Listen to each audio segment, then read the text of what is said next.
donner un point de ce qui s'est passé depuis le dernier Conseil.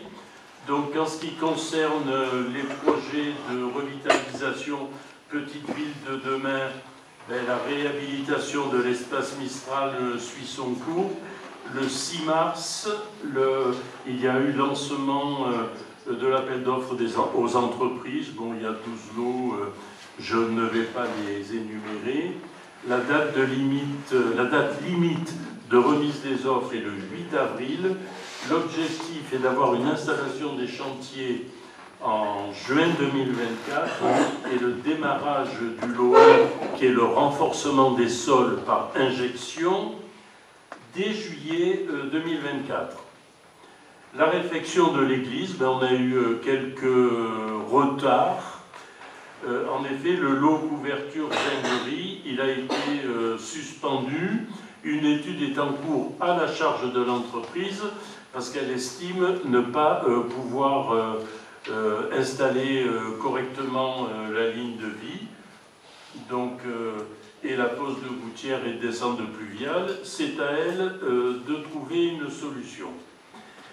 L'accessibilité à l'hôtel de ville, nous avons eu le 26 février le rendu de la phase APS, donc l'avant-projet simplifié, avec une proposition d'aménagement et d'estimation financière. Cette estimation dépassait de manière conséquente l'estimation de l'assistance de maître d'œuvre.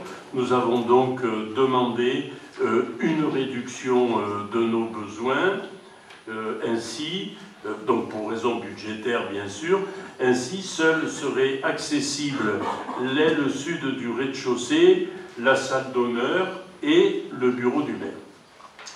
Sur la voie Pigné, puisque vous savez que nous envisageons d'urbaniser la zone à urbaniser qu'avait déterminé nos prédécesseurs.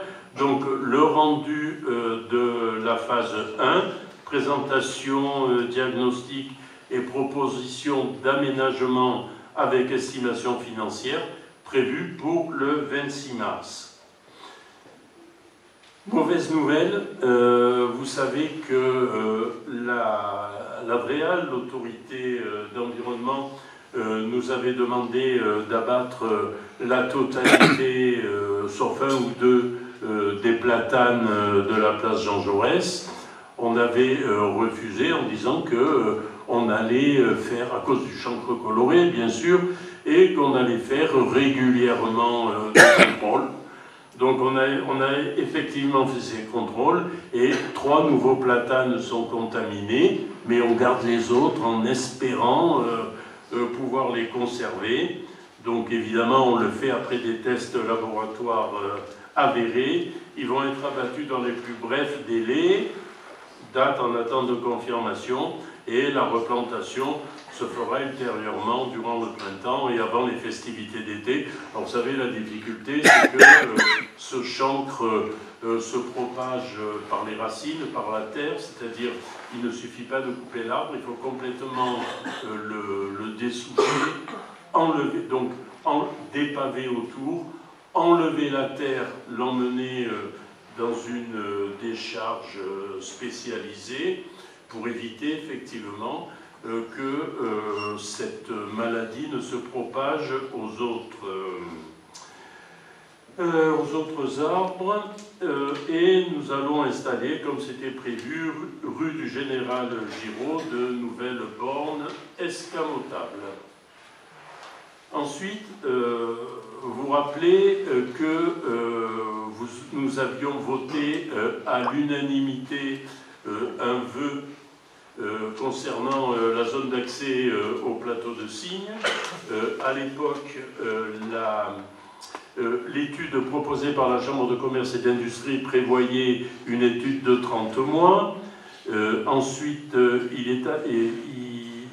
l'étude a prévu qu'en 18 mois, il y aurait des propositions pour les premières propositions les plus urgentes pour essayer d'atténuer ce trafic.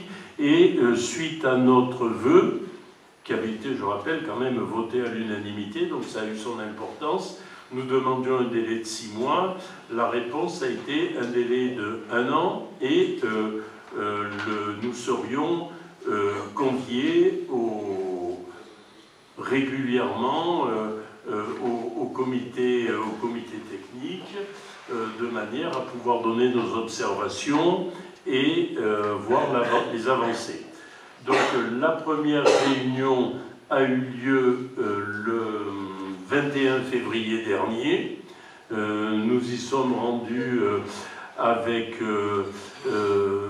Laurent Collet, l'adjoint à l'urbanisme, avec Hervé Thébault au développement durable. Je crois que j'oublie personne. Et voilà ce qui s'y est dit. Donc, je pense que c'est utile de vous tenir régulièrement au courant de ce problème qui empoisonne régulièrement la vie de nos concitoyens. Donc le 21 février dernier, dans le cadre de l'étude de l'accessibilité à la zone de signe pilotée par la Chambre de commerce et d'industrie, nous avons rencontré la Chambre de commerce et d'industrie et le groupement de bureaux d'études retenus. Il était question d'échanger sur les différents objectifs, recueillir l'avis des élus locaux et présenter la manière dont était menée cette étude. Un état des lieux portant sur le trafic, les infrastructures, le gabarit, voire les traversées urbaines et les différents points de difficulté est actuellement en cours, mais l'intérêt c'est que nous avons pu clairement exposer nos attentes, notamment sur la proposition de solutions praticables à très court terme, et que nous avons obtenu après avoir porté avec insistance la voix des Bossétans auprès de nos partenaires. Pour résumer, notre position est claire. S'appuyer sur les voies existantes et proposer une solution provisoire dans les meilleurs délais en excluant fermement la traversée de la vallée du Silence, comme ça avait été évoqué à la fin de la mandature précédente par nos prédécesseurs. Pour nous, c'est hors de question. À l'heure actuelle, les nuisances générées par le trafic de la zone de signe sont quasi intégralement supportées par la commune du Bossé. Cette situation ne peut durer et les nuisances doivent être réduites et partagées. Nous avons également fait le point avec la Chambre de commerce et d'industrie sur les futures perspectives de développement de la zone d'activité. La Chambre de commerce dit ne plus envisager que 600 emplois supplémentaires. Je vous rappelle que lors de l'atelier des territoires, on parlait de 2400 à 6000 emplois supplémentaires.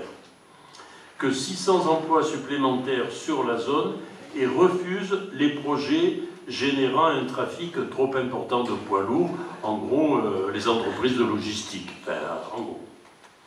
Nous avons rappelé au bureau d'études que la question des poids lourds qui desservent la zone de signe ne se limite pas à la zone elle-même, mais concerne tout le trafic généré par la carrière, l'usine d'Enrobé, le circuit et ses alentours, l'eau minérale, etc., aéroport, hôtel. La recherche de zones de stationnement permettant de faire respecter les arrêtés d'interdiction des passages de poids lourds aux entrées et sorties de classe, aires de stationnement et postes pour arrêter les poids lourds en infraction, a été abordée par la Chambre de commerce. Nous avons cependant souligné le fait que, même si c'est utile, ce n'est pas le fond du problème. Si de telles zones permettraient éventuellement un contrôle effectif des poids lourds en infraction, cela ne modifierait en rien le volume global du trafic avec toutes ses conséquences. L'idée selon laquelle, sur les 19 à 20 000 véhicules jour, sur le 8 mai 11 novembre, il n'y a que, entre guillemets, 7 à 800 poids lourds est aussi très présente. Pour autant, ce serait oublier tous les dangers et les nuisances que représentent ces poids lourds en centre-ville. Il est vrai que sur les 19 000 voitures particulières comptabilisées, la grande majorité du trafic relève du trafic local, que ce trafic pourrait être réduit avec un plus grand recours au mode doux, au transport en commun, au covoiturage. Mais les 700 à 800 poids lourds n'ont pas pour autant leur place dans la traversée de la zone très urbanisée du Beaussais. Nous l'avons réaffirmé. Évidemment, vous l'aurez compris, nous avons dit très clairement que pour nous, c'est la totalité du trafic généré par le plateau de Signes-le-Castellet qui est en cause, que le développement de nouvelles activités ne devait pas augmenter sensiblement ce trafic et que la recherche de zones pour stationner et ou arrêter les poids lourds n'était pas un but en soi, surtout que ça ne pourrait pas se faire en très peu de temps. Il faut trouver les terrains, les acquérir, les aménager, et que nous avançons sur les alternatives aux tout-voitures, mais que beaucoup dépend du plan de mobilité de l'agglomération de Beaume, et que nous restons attentifs au prochain développement de cette étude pour que la circulation du Beaussais soit enfin apaisée. Donc voilà ce qui s'est passé le 21 février, et ma foi, nous attendons la suite. L'étude qui devrait rendre ses premières mesures est prévue dans un an. La première réunion a eu lieu le 18 décembre, cette réunion a eu lieu le 21 février, ben non, c'est la fin d'année, début de l'année prochaine. On verra ce qu'il en est, mais on ne lâche pas l'affaire. Bien, ça c'était donc ce qui s'est passé depuis le dernier conseil. Premier point de l'ordre du jour, participation de la commune au financement de l'intervenant social gendarmerie, dont nous sommes quand même fiers que la commune du Beaussais, nous avons été à l'initiative de la création de ce poste que nous partageons avec les 6 autres communes gendarmerie de Sud-Sainte-Baume et avec la ville de Hyères. Donc, Marc, si tu veux bien.